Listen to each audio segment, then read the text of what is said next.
Alright, so we're back. We're talking about some more Crisis Core Reunion, and really this is our first actual video on the game itself, as opposed to like information and shit leading up to the release of the game. And we're here to talk about, it's gonna be very spoilery. We'll just say that for now. It's spoilery. If you don't want the game spoiled for you, don't, continue watching if you're still doing your playthrough, whatever the case. But we're gonna, pretty much spoil the shit out of this game. And to be completely honest, I'm not sure how much content we can make on this game itself, just because it's not a really complicated game, right? It's a relatively linear. Most of your playtime is going to be doing missions if you want to do all the missions. Like, if you're just going from the story beats to the story beats, it's a pretty short game. And as long as you are doing missions on the side occasionally to level up Zack and shit like that and improve your materia, then the game's not really complicated. Outside of maybe like hard mode, which obviously I've not stepped into. And of course, the Minerva Super Boss fight I've heard is pretty damn hard. So other than stuff like that, the game's not complicated. But we can still have discussions about the game, because there is one mystery in this game. So as I'm sure most of you know by now, there was nothing new when it comes to this game in terms of like story elements. There was no like new cutscenes, no new story stuff, no secret ending, alternate ending, brand new ending, whatever. Which was theorized as soon as the game was, revealed back at the 25th anniversary. People were all over that the day of. There's like, people thought that there'd be a new ending that would match it to remakes. And to be fair, it makes perfect sense, right? This game is called Crisis Core Reunion. They specified that the naming convention they're using for this game was to attach it to Remake, and that's part of why they're doing this, is to get it in line with Remake and stuff like that. So it's fine that people thought that was going to be the case, but as I've been saying since the first day this game got revealed, that the ending needed to stay the same. Like, we needed to see Zack die. That's kind of the whole fucking point. But while I say that, there was always the possibility of the exact same ending, because that needs to happen, but a post-credit scene, or maybe like a secret true ending, whatever you want to call it, for us doing something in this game, right? Something that would unlock this like additional scene. And while that's not the case right now, it's not completely off the table, because there is one big mystery in this game that's new to this game, and that comes in the form of Zack's Buster Sword proficiency. So you get the Buster Sword in Chapter 6. Obviously, Angel passes the sword on to Zack. And what's brand new to this game is the fact that Zack has essentially a Punisher mode, just like Cloud does in Remake, right? He can go into a certain stance, he does heavier damage, takes less damage, etc., etc. And while you're using the Buster Sword in that mode, you up his weapon proficiency, right? This is very similar to what we had in Remake, right? You use like abilities with each weapon for each character, and you can unlock abilities and stuff, right? It's kind of the same here. As you get your Buster Sword proficiency up, you'll unlock certain like abilities and things that Zack can do. But here's where the mystery comes in, because as of right now in Crisis Core Reunion, you can't get Zack's proficiency up to 100%. And there's actually been kind of an air of mystery surrounding the proficiency since even before the game released. Because if you guys remember, we did a video about this a couple weeks back. I believe it was the More Than a Remaster trailer. We actually seen that there was weapon proficiency in that trailer, right? Like, they showed that. But as far as I'm aware, and even still now, I've never seen Square Enix address proficiency, right? They've talked about Zack having the alternate stance, right? That he fights differently, similar to Punisher mode, etc., etc. But as far as I can tell, Square Enix has never addressed there being weapon proficiency in this game. In fact, if you actually go and look back through the trailers, all the gameplay segments of Zack having the Buster Sword, you never see the weapon proficiency in the top right corner, right? And it kind of makes you wonder with that More Than Remastered trailer, was it either accidentally in there? Did they mean to show that? Should they have edited that out or hid the HUD over there or something?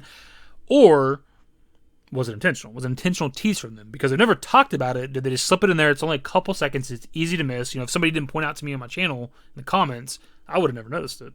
To kind of further add on to this, if you look at like anything outside of the trailer itself that showed the proficiency, I don't know if Square Enix has ever shared anything, screenshots, gameplay, anything that has proficiency shown in the top right corner, right? So it seems like almost that they've always gone out of their way to hide it, so that's why I wonder if it's a mistake or a very intentional tease from them with this trailer. Now, to kind of hop back to something I said earlier in the video, one of the popular ideas, at least for me and some other people out there, was the idea of like a true ending or a secret ending, that you do something in-game and it unlocks that additional cutscene, right?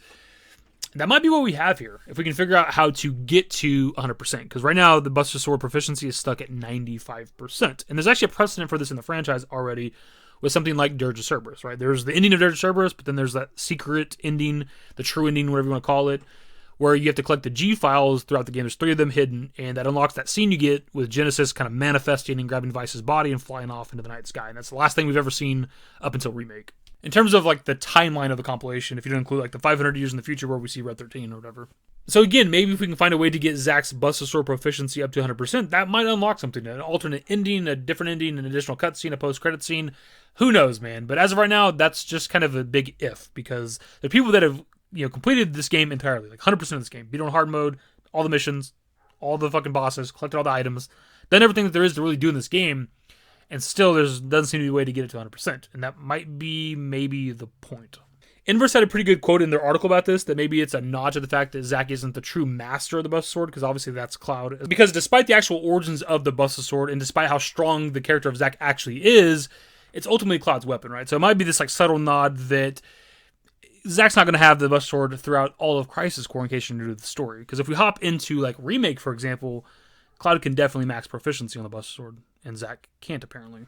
And something else that kind of adds to the possibility of it being intentional that you can't reach 100% proficiency is the fact that there's not a trophy / achievement for that. Because you think that would be the case, because it's a hell of a grind. You can only get like 0.2 to like 0.8% of proficiency per battle that you do, and you can only earn so much proficiency per thing that you can do. There's only 3 things that we're aware of right now that earn you proficiency. As of right now, you can defeat an enemy with a strong attack while in battle stance, you can defeat an enemy with a command material while in battle stance, or you can block damage while in battle stance. And each of these can only earn you about 32% proficiency, and that's it. You can't just do one of these up to 95%, right?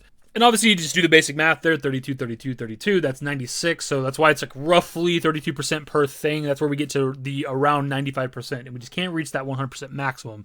And given that it is kind of a hell of a grind to get your proficiency up, you would think there would be a trophy for it, but the fact that there isn't any trophy surrounding the proficiency in this game might mean that it is entirely intentional that you can't max it out. Now, to kind of argue against that, there doesn't need to be a trophy attached to every little thing that you do in a game, but you think there would be for this particularly. But also, trophy aside, there could still be another way to earn that extra 5% proficiency, and we just don't know what it is yet. Because we obviously know that there's 3 different things you can do in battle, but maybe there's something else. Maybe there's something that we're just not thinking of or missing or whatever the case. Despite people like 100% in this game, maybe there's just a certain thing you got to do somewhere. For one, there's the game itself, hard mode of the game. There's also 300 motherfucking missions in this game. So who knows what else could be a requirement for earning proficiency for the Buster Sword, right? Because the 3 that we looked at are all battle related. So maybe that last missing 5% is something outside of battle.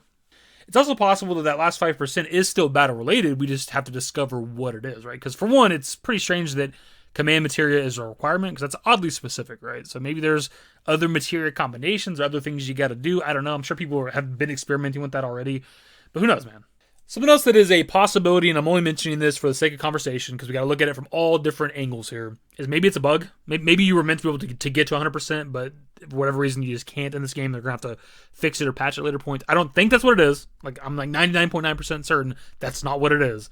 But you never know, right? We can't ever be like 100% on any one thing right now just because we don't have an answer. We don't know why it's stuck at 95%. So any kind of options on the table currently. But I do want to think that there's a purpose to it, right? I want to think it's intentional by the devs, whether it's because you can't reach it because it's not truly Zack's weapon, or maybe there's another way to earn that 5%. I want to think it's an intentional thing by the people that made this game. To kind of further add on to the mystery surrounding proficiency before we start to wrap the video up here, is if you look back at the abilities that you can earn for this, like the last ability you get is at 47%, which is an oddly specific number and a weird number to stop at, right? Like, why 47%? And bear with me real quick while I go on this weird tangent, but something I noticed is that these abilities are half plus 1. So the first ability that you can actually earn is damage limit break at 23%, right? So 23 plus 23 is 46, plus 1% gets us up to barrier piercing, right? 47%. 47 plus 47 is 94%. Up that by 1, 95%, that's the max proficiency. I don't know if it has any goddamn meaning. It's just something I noticed. 23, 47, 95. But putting the last bit aside, 47 is still just a weird percent, right? That's a weird last stopping point for earning abilities. Like, once you get to 47% and get the barrier piercing, there's not really a reason to grind proficiency, right? You don't earn anything else. There's not even a reason to get up to 95%. So what is the goddamn point? There's something here. I feel like there's a purpose to this. There's something to it. It's just a matter of what it is. And I hope it's not just a narrative thing. I hope there's something we can do. But I think that's where we're going to start to wrap the video up, my dude. So I definitely want to pass this off to you guys. Whether you're playing Crisis Core, whether you've already finished it, whether you already knew about this or didn't know about it, what are your thoughts on this goddamn Buster Sword proficiency? And what do you think it means? Is there a purpose to it? Is it a narrative thing? Is Zack just not the master of the Buster Sword? What are they doing? Why can we not get to 100%? Also, you might have noticed that I'm not using the Buster Sword in this gameplay. It's because I'm not there yet. I'm taking my playthrough relatively slow, trying to savor it, trying to enjoy it, hitting all the missions that I kind of can for where I'm at in each chapter. But I can't wait to get to the Buster Sword and start earning proficiency, because I do have some ideas and stuff that I want to try out, and I'm sure other people have already exhausted every possible thing, but there's still some shit that I'm kind of thinking about potentially, and we'll get there. If there's anything, any revelations, we'll talk about it. And if there ever is an update, even if there's like an update tomorrow, like somebody finds a way to get to 100%, we'll do an update for sure. Other than videos, that's the video. Subscribe to the show if you guys are new. Social networks in the description below. Follow me on Twitter, dashingdavidbusiness. That's it. Bye. Used to care what people thought, but now I care more, and nobody out here's got it figured out. So therefore, I've lost all hope of a happy ending, depending on whether or not it's worth it. So insecure, no one's perfect. We spend it with no shame. We blow that like Coltrane. We in here like Rogaine, or leave it like Cobain.